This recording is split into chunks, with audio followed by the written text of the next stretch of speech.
Well, we'll go ahead and get started, and we may have a few more join. But welcome.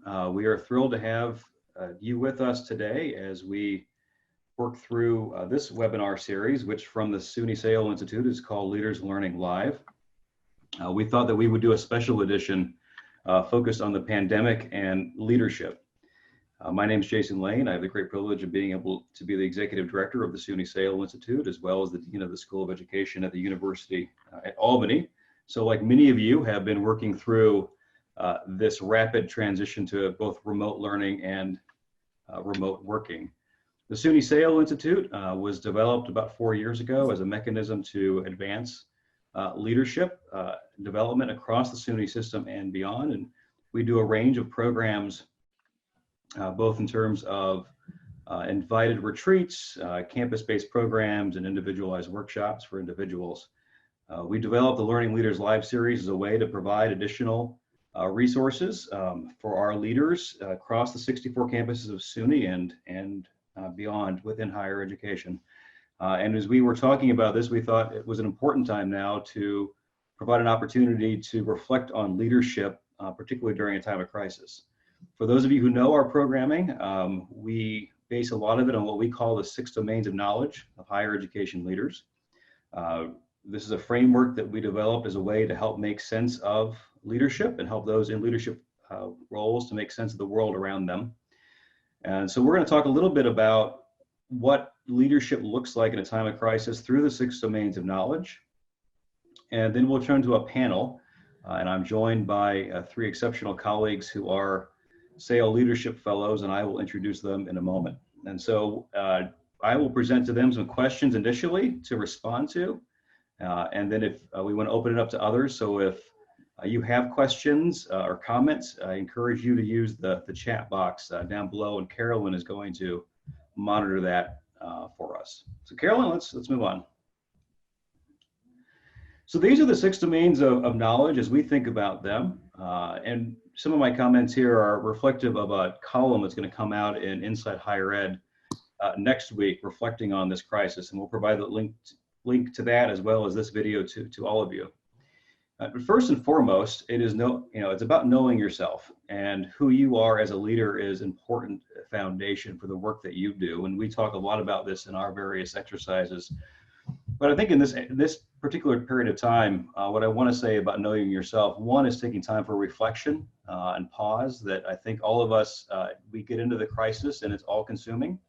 And we keep moving through the next action item that has to be resolved or dealt with. But it's really important, even during this time of crisis, to take time for reflection, for self-improvement, which might come in terms of individual meditation, if that's what you want to do, but it also may come in ways of connecting with others in a non-work environment, but being able to connect with colleagues or peers in a different way that allow you to reflect on the experience that we're going on right now. But it is important to give yourself permission to take time to re-energize yourself, to refill those creative energies that you have, because this work can be so draining, both emotionally and physically. Second, knowing your skills. Any leader, it's important to know what your strengths are and where your areas of improvement might be. When it comes to crisis, in particular, communication is one of the skills that is cited the most. When you look at research about crisis and leadership, it's really important that we maintain open lines of communication with the individuals that we work with our students, with those who we work for. People are in need of information, and when we don't provide it, then of course they fill that with their own thoughts and wonderings. And as a leader, I have found, and I think both wanting information is really important, but also being able to deliver that information and staying connected with your teams is critical. The other is emotional intelligence, and just being able to sort of read the room, which is more difficult when we are constantly in Zoom environments, which we'll talk about in a moment. But people are going through a lot right now, so the more that we can use our skills around emotional intelligence to be able to sort of better understand the situations we are in, that is important. For those who have taken personal assessments on leadership skills, you might even take an opportunity to go back and look at those as well, to see what skill sets had risen up as strengths for you, and you might sort of see how those are playing out today.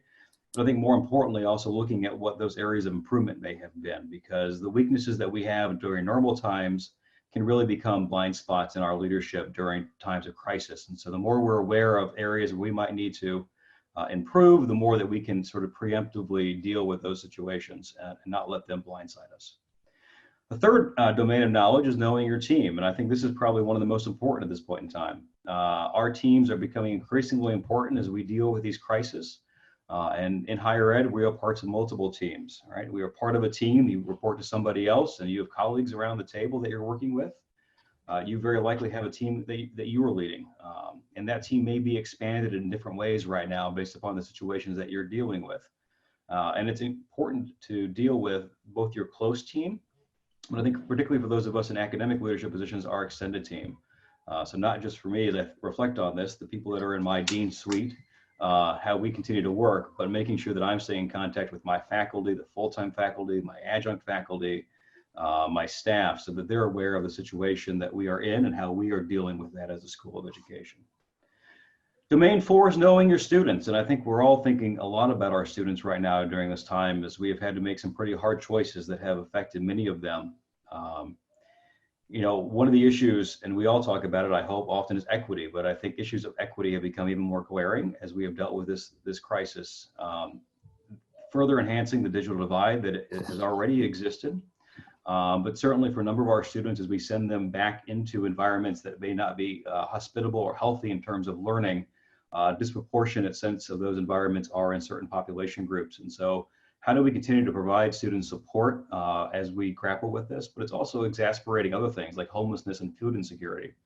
For so many of our students, college was a safe place for them to be able to come, get shelter, to get food. And as they have been displaced and moved out into other areas in a very sudden way, how do we continue to make sure that we are supporting our students in those issues? As one of my colleagues has said, it's hard to get to Bloom's taxonomy of learning if you aren't meeting the Maslow needs of our students, safety and security and so forth. So learning is critical as we think about academic continuity and we move to remote learning, but if they're going to be successful, we got to make sure they are safe and secure and where they are. The fifth domain is knowing your institution. I think an important part of this is knowing the mission of your institution and making sure that we're making decisions that are in line with the mission of our institution. Of course, one of those missions that is often implicit is care of students. We serve in a role that is taking care of our students. And so as we make these decisions, we got to make sure that we are, to the best of our ability, making decisions that are first and foremost in supporting our students with given all of the various limitations that we exist. But it's also being adaptable and thinking about how we can adapt to the current situation. How can we leverage existing resources in a way that might adapt us to the situation that we're in and moving toward in the future? As an example, the School of Education that I lead is nationally ranked in the area of online education, the providing of online education. And so one of the things we did very quickly was pivot to support our K-12 colleagues who are also grappling with moving in online education. And so we stood up a new website called remoteed.org, where we're putting up resources and we're curating online resources for teachers who have very little often training about moving into the online environment, and their school districts have very little training about moving into online environment, this remote learning era that we're doing, which really isn't online learning, right? It's more crisis education in the moment. But trying to find ways that we have specialties to sort of support our colleagues in the field. My other colleagues are, using 3D printers to make masks. This is a way that we thought we could pivot to be able to help people in society grappling with the pandemic. And of course, knowing your context as leaders. At some point, we need to pause and look at the future. I think this week may be the week where people are really beginning to grapple with what the future may look like. Contextually, we've spent a lot of time really dealing with the crisis at hand, continue to do that. But two of the most pressing issues, I think, for many, issues of recruitment and retention, we're beginning to think about, and that boils down to who shows up in the fall, right?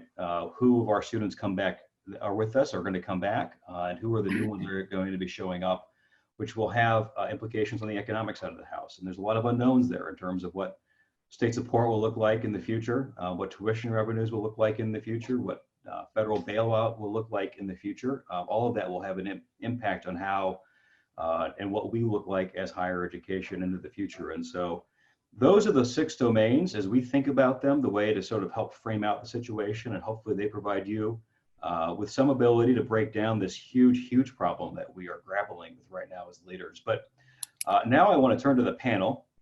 So Carolyn, if we could move to the next slide. I am joined by 3 of our outstanding SUNY leaders. Each of them are leadership fellows with SUNY. Marcia Burrell from SUNY Oswego, Jack Oliva from the Fashion Institute of Technology, and Kirk Young from Jamestown Community College. We specifically asked them to join us. They fill a variety of different positions at their institutions, but also we have institutions that are in very different situations as well. And so across New York State and the type of students they serve. So one of the first questions I asked them to think about, and very quickly, is what is top of mind for you right now? And I'm sure that changes probably hourly. Jack, maybe I could start with you. Thanks. It's interesting because what I've reflected on since we've been in this mode is looking at, if you think about 6 domains of knowledge and how this setting has forced me to think more about the interrelationship between those 6. And for me, if I think about them, context can be applied in a very different way to all of them. But the 2 most important things, I have them sort of written down over here as a note to me every morning, is the first thing is people first, tasks second. And I'll come back to that in a minute. And the other is that the administrative landscape as we know it with hierarchy is getting flatter and flatter as we speak. So for me, as I think about what's top of mind, I come, of course, to knowing myself first for something that is essential to me because the way we work on our campus, and those of you that know me from other things, the whole human interaction piece is critical about what happens. So I have to know about myself and be comfortable with myself before I can be knowing about the folks I'm working with and being comfortable with them. And because of this lack of human contact here, we are together visually and we hear each other and we sort of know within the context of the job, but the ability to, walk out of my office and knock on the door of Yasmin or Deb in my office with a cup of coffee and ask them a quick question, it's just not the same when you're trying to do it in this environment. So top of mind for me is about context and about the 2 things that are guiding me, about people first with tasks second, and being aware that the administrative landscape and the hierarchical nature of it is getting flatter as we speak. Great. Thanks, Jack. And I agree with you. I think so much about those things that we take for granted that we do on a day-to-day basis in the office, we now have to plan for and think more purposely about in that environment. Marcia? Yeah, so thank you. It's a pleasure to be here. So keeping in mind the question, what are you learning about leadership right now? Oh, before we get there, this was a preemptive question, which was what's just top of mind for you before we get to that one? Top of mind for me, okay. Well, I really need to work on looking at what's happening initially and put a spin on it to see what the innovative way of looking at it might be. So what I mean by that is I sort of started off with, I'm working all the time and we're working all the, but what's a way to rethink working all the time? I'm getting to know my students more deeply. I can see their backgrounds when I'm Zooming with them. So my response to that is I tend to go towards the negative. I need to know who I am in terms of those 6 domains. But the flip side, or the rethink of that, is I'm seeing my students as individuals, and I'm spending more time on Zoom where I'm getting to know what their individual needs are. So in terms of leadership, I'm connected very much with our department chair and our dean, because I was the chair for almost 9 years. So I am feeling like I have something to offer as a leader, and be confident about the fact that people are asking questions because we're all trying to figure out what the next steps might be. So that's the general response to that question. Great. Right now. again, so much of it back to the people element of the situation. Kirk, how about you? What's top of mind? Um, really, right now, top of mind is just keeping things moving. You know, keeping things moving forward. It all happened so quickly, and as you mentioned earlier, Jason, and it sounds like your team was more poised to pivot, but we had to pivot quickly. You know, and probably weren't really preparing for an opportunity or something like this. And so just getting through the nuts and bolts of making the shift, and then being able to make sure that our mission still is central and we're still accomplishing that mission, we're still moving that forward. Um, and sometimes it's just, I guess, metaphorically speaking, just working to make sure we keep the lights on, you know, that the students have access to education, that the instructors have, you know, the support that they need, and everything else. So for me, I guess, in my role, so much has been just making sure that we're able to keep moving forward with what, you know, our job is, you know, and so that's been probably top of mind really since we made this shift, you know, so I guess for probably the last 3 or so weeks. But, you know, as we think about that, it's remarkable on the other side to think about how quickly higher education has moved. We all have to sort of talk about how slow moving we are, and, you know, it takes time to change. But when a crisis hit, we adapted collectively, I think, fairly quickly and responsively. Yeah. By no means would anybody say this is the way to do online education. And we hear terms like crisis education versus online education. But we have moved very quickly, and it's taken, I think, an incredible amount of leadership to make that happen. And so maybe moving into our next question, which is, what have you learned about leadership in this context? And maybe I'll go in reverse order, and Kirk, maybe I could ask you first. Sure. A couple of thoughts came to mind as I thought about that. One, and I didn't even think about it until you were going through the slides earlier, Jason, but a big one for me has been this self-renewal thing. And it kind of, it hit me hard when I realized, man, I am either going to have a heart attack, or I'm going to have to like get deliberate about this self-renewal thing and kind of take that serious. And, you know, we work hard. I'm all of us do. And in our leadership roles, I mean, we work hard and we put in a lot of hours, but boy, when this thing hit, we went from, you know, working 50 to 55 hours, you know, 5 days a week to 7 days a week, 60 hours a week or more, you know, and we went at our institution, and I know many of you did the same. We went solid for about 2.5 weeks without a break, and, you know, weekends pushing just as hard and everything else. And we got through that third week and finally got to where we were maybe going to have a weekend. And our president just said, you guys, I want you just to just step away and unplug. And I didn't realize how much I needed that mentally and emotionally. And it really got me thinking about the value of this self-renewal, and the fact that if we're not careful, and I guess it's always there, but obviously in this situation, it's been very, very pronounced.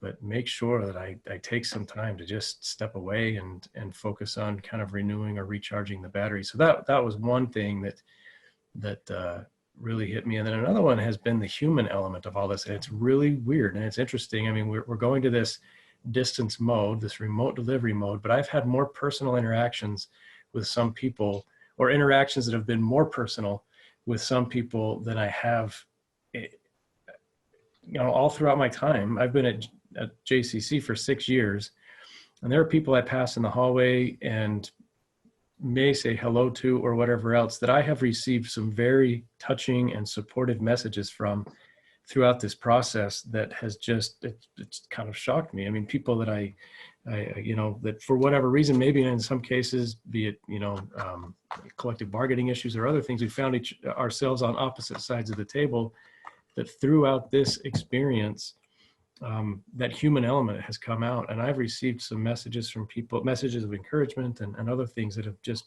really reminded me of that, the power and the importance of the human element. And then I've also had connections with our students that again, virtually or just through email messages, that I have not had in person on campus with them. And maybe we get lost in the crowd sometimes on campus, and it's easier sometimes to send an email back and forth, but some really good and deep personal interactions that I didn't expect to have going to a remote virtual environment. And so those have been a couple of things that have been kind of points of learning for me throughout this experience. Great. And I think that self-renewal one touched was relevant to a lot of people. If I'm looking at the chat, folks are sort of commenting on how important that piece certainly is. Marcia, how about you?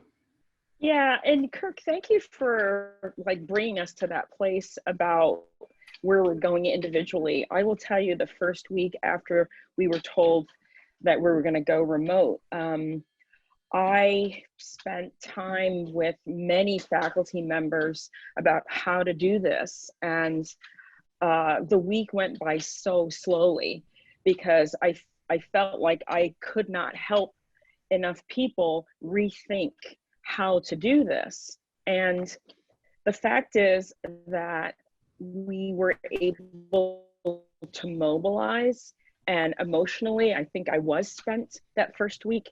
But this week, this is like week 3, the week went by like it normally does. It's Monday and then it's Friday. And I think it's just finally, I finally understand, all right, I can take a break. You know, I can work 90 hours a week, as you said, or I can work 50 hours a week. And if I work 50 hours a week, I'm going to be more effective than working 90 hours a week. But the point that I'm making about what I'm learning about leadership is that first week, engaging with our faculty about, are they going to go synchronous? Are they going to go asynchronous? What does that mean? Can I talk to my students on Zoom twice a week, you know, and be successful? And then just being very direct about, well, what do you want to accomplish? What's most important to you about what's going to happen by the end of the semester? Can we look at Bloom's and really focus on the content you've already taught and work on the synthesis and the analysis? But you know what? In leadership, we're kind of doing the same thing. We're in crisis. Oh my goodness, I still have to do everything. Hold on. What's most important? And that human interaction, as I said earlier, I'm really getting to know my students. I'm getting to know my colleagues because we've scheduled some time at 7 p.m. when things have slowed down, and I can have one-on-one conversation very differently than when I'm in my office. So what I'm learning about leadership, maybe I should have learned this before, how to say no, just kidding. What I'm really learning is I can set up parameters in this online space very differently than I might have been able to set up parameters inside my office. And I have to say, Jason, you know, SUNY Albany is ahead of the curve in terms of online, and we've been talking about it at SUNY Oswego, but there was still a lot of resistance. But now faculty are beginning to say, oh, I don't have to do it all. I can find a way to Zoom with my students once every other week and feel like I'm getting some of the benefits. So I'm learning about leadership that I need to back off a little bit and know what I can do and what I can't do, and then help the people that I'm working with. Again, keeping in mind about the crisis, that you get to decide how you implement the online education, and know yourself, because you know what, we can't explode and do everything. We have to really understand who we are and what the next steps are. So it's a roundabout way to say, Kirk, we need to figure out ourselves first, and then we can figure out our colleagues. Absolutely. Yeah, great point. Jack? Yeah, it's interesting how we're all sort of thinking together, and we definitely haven't had the conversation. I think for me, if I were to put it in a large frame, I would say that the things I'm learning about are things that I'm already aware of, but the balance of how I'm thinking about leadership is shifting. So I think about human interaction and human contact. So when you're in an office, and in our particular suite, there's 9, we're in and out all day. Almost all of us are there from 7:30 in the morning. Some of us as late as 8 at night. We interact, we do our business differently. And while we might have calendars, we find also time for the work-life balance. And I think one of the things that's reinforced for me, and we haven't talked about it in that sense with the team yet, but we will, is the importance of work-life balance in this type of a setting. And that coincides with things that Kirk and Marcia have already said. But in that context, what I'm finding I have to remind myself more about is I have to listen more than I think I normally do. And it's more than just about being attentive, because in this setting, I have to listen differently sometimes. I have to think more as I listen, because I'm not as intuitive in this setting as I would be in the office. I don't think my personality has changed much, but we will view ourselves and interact with each other with technology in between. So the sort of marginalization, if you will, of human contact changes in terms of the way we lead. And what might have come intuitively and naturally and without thinking in the office, I find I have to think about. So if I sort of pare that down with a little bit more of a focus, for me, the importance of structure. And it comes down to something as simple as I get up the same time I got up in the morning when I took the subway. I come downstairs to the office at the same time. I take a break for lunch at the same time. I walk away at the same time. We're trying to schedule a variety of group and individual meetings during the course of the week that we wouldn't normally have done, a large staff meeting every Monday morning to check in that, because we all live in that same space. We rarely have a Monday morning staff meeting of such, because we interact with each other immediately. 2 or 3 instructional check-ins periodically with the deans about the things that are going on. And so, and I have to have a regular communication, more so than normal, with the person who's doing the library, because the library is such a major resource for the students. So the whole business of structure. And finally, I think when it comes to leadership is the way that we are as a team are working, but also with respect to others that I now call my extended team, or I'm a member of their extended team, is now that I have to be listening and thinking more about how my vice president peers explain how they're doing things. Because what we find, the 6 of us that meet every single day for an hour, every single morning, and because we're not physically together, and that morning's a phone call, we don't do a visual by and large, is that I'm finding that as I've been there 9 years, and I've worked with so many of these people very intuitively, but now I find myself having to explain a little bit more the process that I and my team are going through to get to point X. Our big thing this past week was finalizing what we're going to do for summer and staying in the online mode and all of that. But explaining that more, but my peers are doing the same thing. So I'm finding that I'm listening differently, and I'm learning more about the work that my peers have. And by extension, I'm finding myself making the time with them to ask them how they're doing. And I've had a number of conversations with my vice president peers this week individually, where we get together for a face-to-face meeting. And the first 15 minutes, we're talking about the struggles, the emotional challenge, the fun things that are happening when the dog comes in. It's so, to me, it's learning, thinking differently about leadership. So am I learning new things? Probably not, but really learning various layers of things that maybe I took for granted, or in the normal course of things weren't that important to me, or at least I thought they weren't that important to me. I think that's great. And all of you began to touch on this next question. And so maybe we'll just do some brief answers to this one, because you've talked about, I think, how your role has been changing. But maybe if there's something in particular you could point out, like how your role as a leader has evolved. Kirk? No, Marcia, I'll let you go first this time. Okay.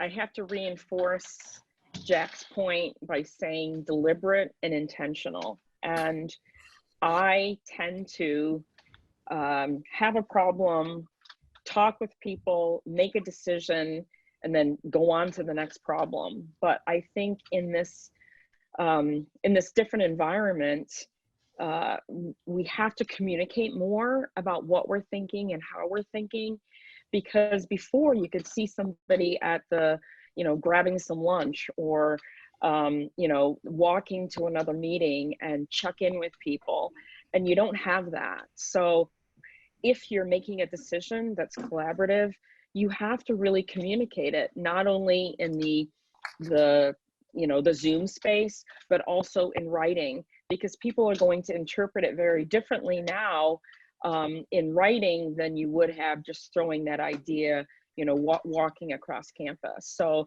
that intentional piece sometimes is tough. You think everybody's going along with you, but if you don't make it clear and communicate it, sometimes it might get lost. And so that's the short point. Again, deliberate and intentional.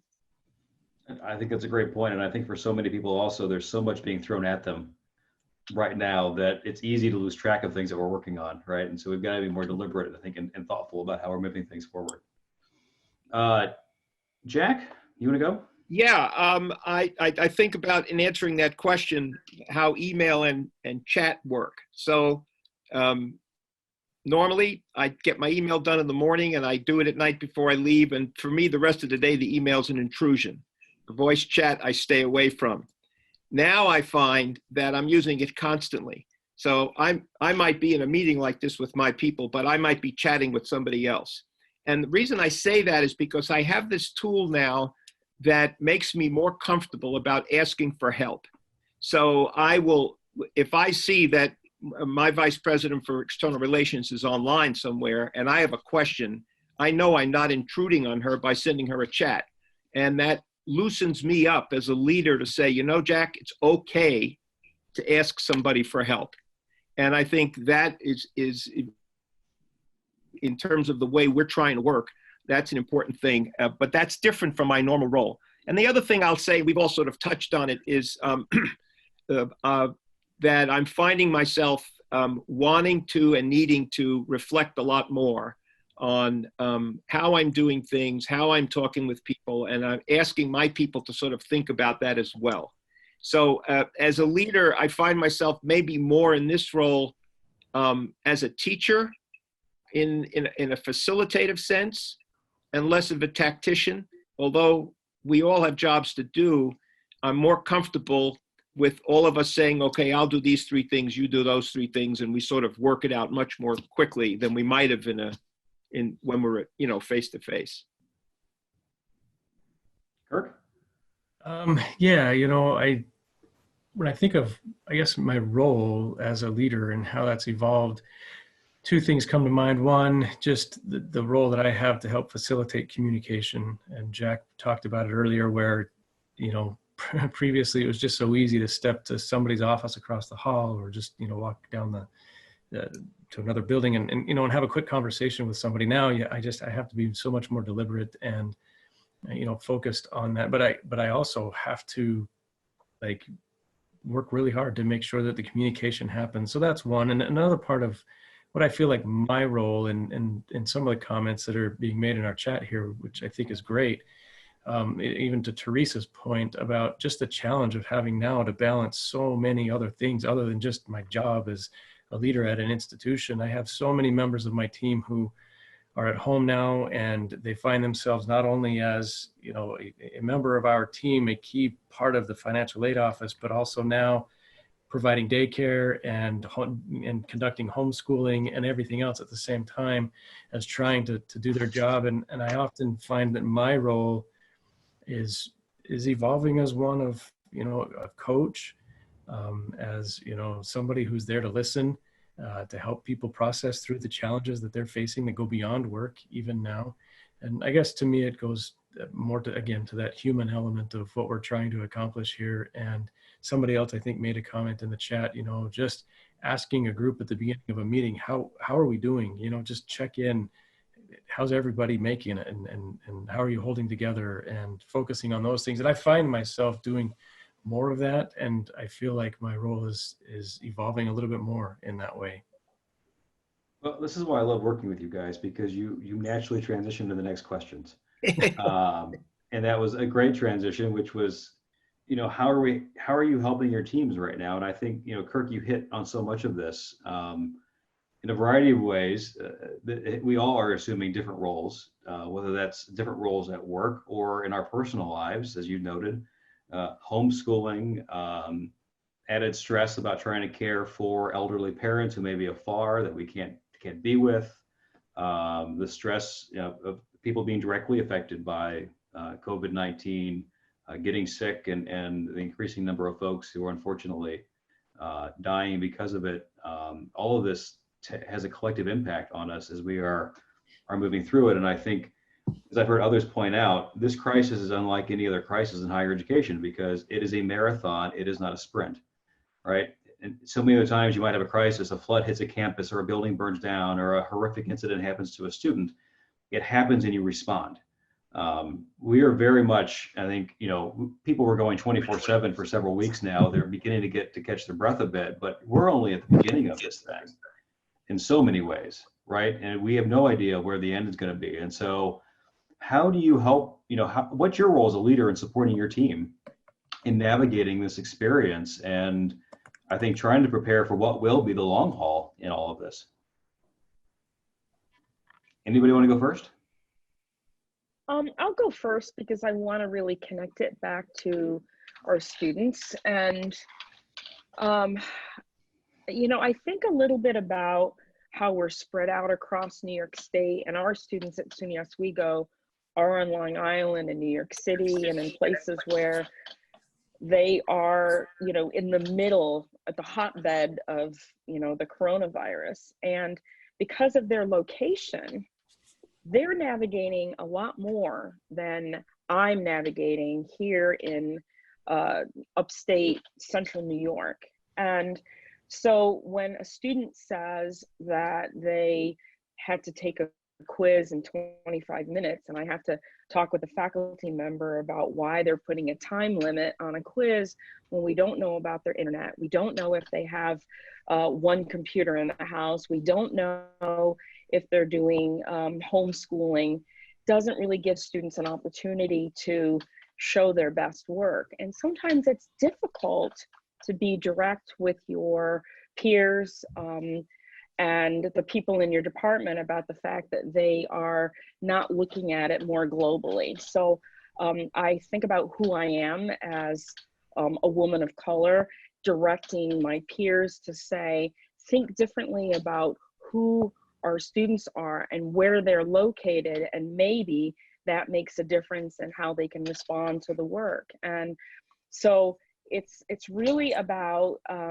being direct with our faculty, especially when it comes to navigating our interaction with students. And maybe that's not directly related to the question about navigating, but it's more about thinking outside of yourself to think about how, as a leader, that trickles down to our students in terms of how they respond to us, or if they come back in the fall, or if they're feeling supported or unsupported. So my navigation is really about how I sometimes be a little more direct with my colleagues and with our faculty about how they have to look at this more globally as opposed to just trying to get through the content. No, I think that's a great point. And of course, keeping that focus back on the students, right? And how we are supporting them is so important in all of this. Kirk? Just, one specific thing that I've been trying to do to help our team, and this came out of a cabinet meeting. I'm vice president of student affairs, but I also oversee our marketing and communications team. And so they kind of looked at me and said, all right, it's your job now to make sure we send a communication out to the entire campus and to all students at least twice a week. And we never really had done something as formal as that in the past. And so now, that's been a major focus of my role, has been just gathering as much information as I can and then compiling those messages to go out twice a week to all students, to all employees, faculty, staff, and so on.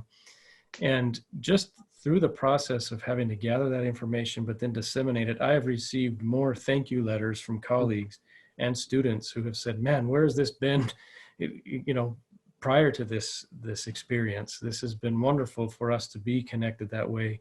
And so again, I'm finding just how critical in a crisis like this communication is, but then just in general, in a leadership role, how important it is to make sure that communication is one of the top priorities, and that we're doing everything we can to communicate as much as possible.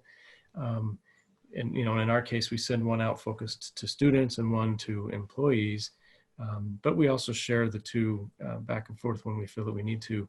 And that has proven to be something that's been very helpful for all of us throughout this process. And I think the affirmation you're hearing from folks just speaks to that need. People, they just want to be in touch, right? Yeah. And even if it isn't new information necessarily, it's just hearing from, I think the institution is meaningful. They can maintain that sense of connection. Yeah. In all of this. Jack, how about you? Yeah, I think going back to a couple of things I said before, the whole business of listening and giving my team space. So a couple of minutes ago, I talked about the tool of the technology during the day when I can sort of get in on a chat right away and ask a question. And now that's become part of a routine for 3 or 4 weeks for me. And I have to say, one way that's going to help my team work through this is to resist the temptation to do it at 6 o'clock at night. To give them the space they need to recharge, to reflect, and do all the things I'm saying I need personally, that they need as well. And what goes along with that too is the schedules that we're trying to maintain, and the amount of, quote, busy work that we might ask for in another setting. We're trying not to do that now, and it falls under the larger category of managing expectations. I mean, because what the struggle with when people aren't in touch, there's a sense that something's slipping through the cracks. I don't know what's going on. And there's a tendency to have to react to that all the time, or want to react to that all the time. And to manage the expectation and remind everybody that we're all in the same setting now. We're not just the academic affairs division and everybody else is in New York on campus. So I think those would be ways in which I'm helping the team. And also that extends to helping them help themselves when it comes to things like reflection and work-life balance and disconnecting and keeping structure.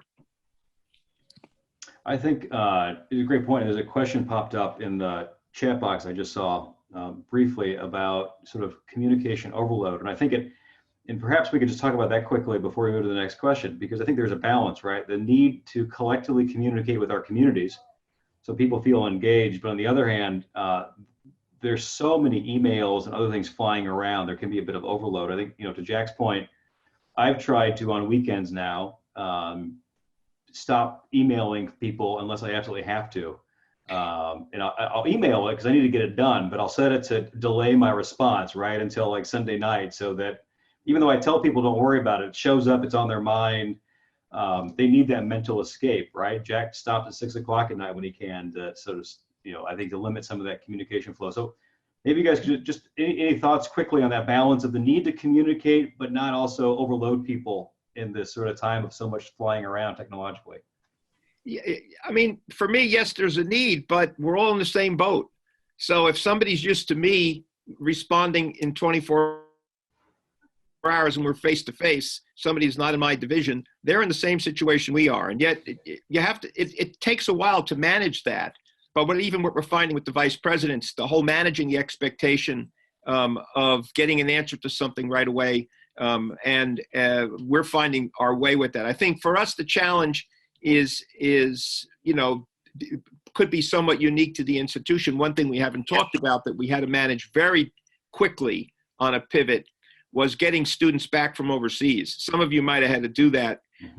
We had 150 that came back between Korea and Italy that, if you want to talk about, maintaining constant contact and managing expectations for about 10 days, that was a puzzle. And so that puts everything in relief. And you say, well, okay, we had to be connected 18 hours a day to get that done because we're 4,000, 8,000, 10,000 miles apart. But now we're back to everybody's here. We've got the learning going.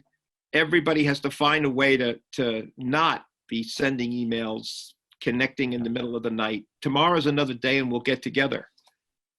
Simple as that sounds. I mean, I think it's an ethic that I know if I have to do this for another 2 months, I'm hoping that I can maintain that, and I'm hoping that I can help my team maintain that. So being cognizant of time. Marcia, Kirk, anything quickly you want to add on that? Yeah, I think that the technique of sending the delayed email is really good to get it off your mind and you can move on. But I will tell you that in that week of 1,000 emails about how to do Zoom and how to interact with your students, I think we're all crazy. But I think it was just admirable that there were human beings available to send out that information, and then it was up to us to help faculty sift it. And Right. so, yeah, it's sort of like when you're working on a math problem. I'm sorry, you work on the problem, you can't get the answer. If you leave it alone and come back to it, fresh ideas appear.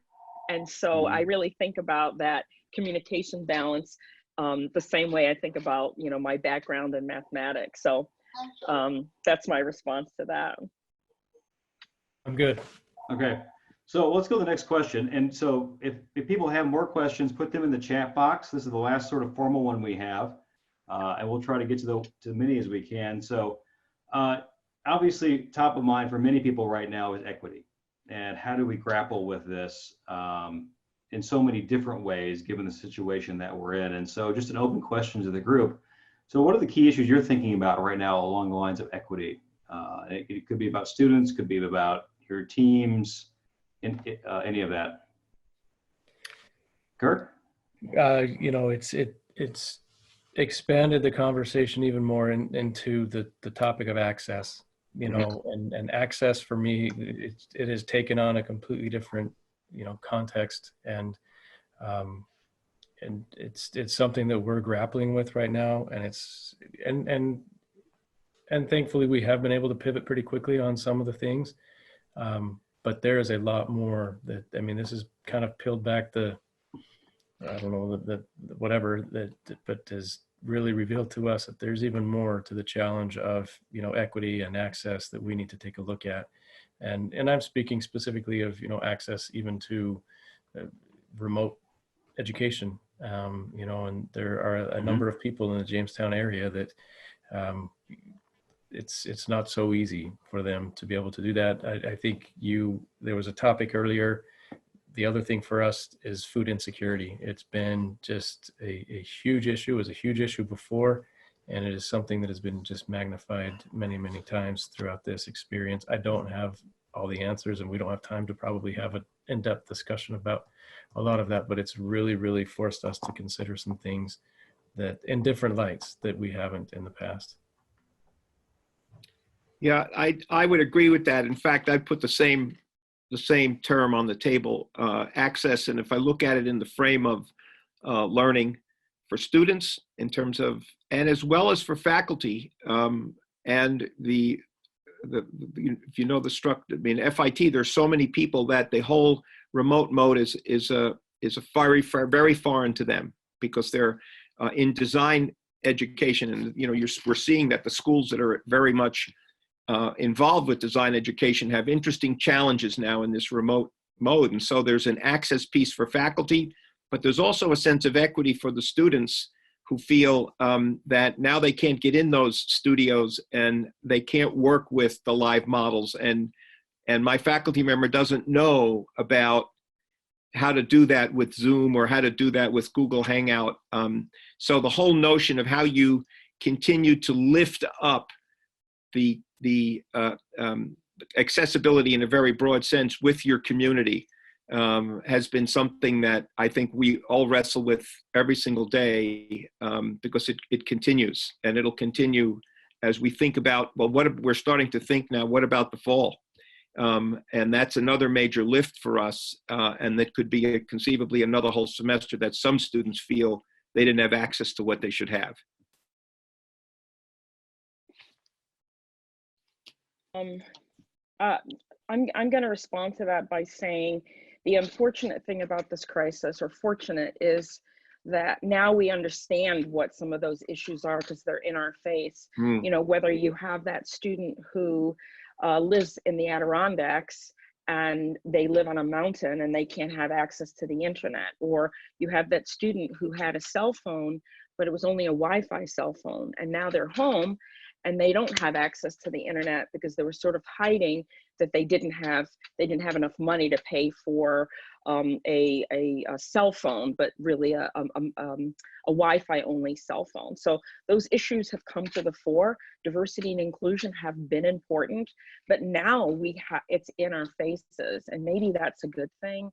I really do think that as we struggle with retention and getting our new students to come in the fall, we have to really be thinking about what our students need in this remote environment. And sometimes it's just convincing faculty that not all of our students are have the means.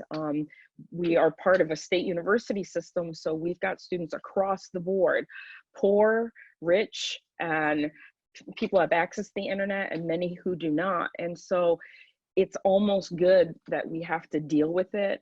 And if we want to survive, the only way to deal with it is to be in the moment and trying to figure out what our next steps might be. So location, first generation, our faculty who may have never thought about doing online education. If we want our students to come and stay, then everyone's got to do it and do it well, whether we say it's for the short term or is it for the long term. And we are being innovative, but now we have to step up the plate if we're really talking about diversity and inclusion, because there are additional things that we might need to do to meet the needs of those audiences.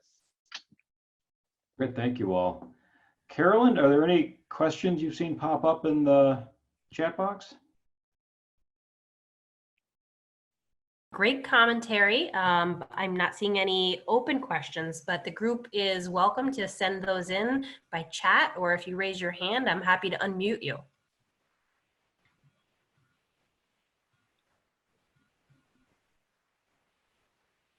So you can see here a inspirational quote to help think about where we are right now. If paradise now rises in hell, it's because in suspension of the usual order and the failure of most systems, we are free to live and act in another way. As you look toward the future, for our leaders here, as we wait for questions, what do you see as possible innovations for higher education as we move forward? I think that there's been a lot that's happened so far. I think the normal on the other side of this thing is going to be very different than it was a month ago for higher ed. And so maybe a little prognostication, if you can, about what the future might hold for higher ed.